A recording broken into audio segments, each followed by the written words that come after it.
வசந்த், தலையில கை வச்சு பார்த்தா உன் மனசுல என்ன இருக்குன்னு தெரியுமாம்மா. ட்ரை பண்ணலாமா? பண்ணலாமா? நான் தான் ஃபர்ஸ்ட். ஓகே.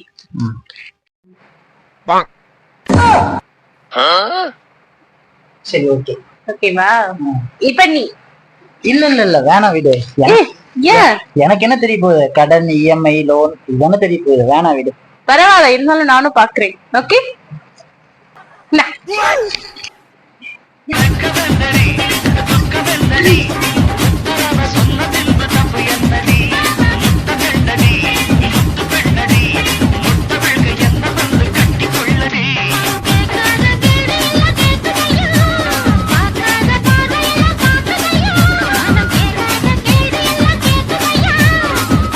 ஒண்ணு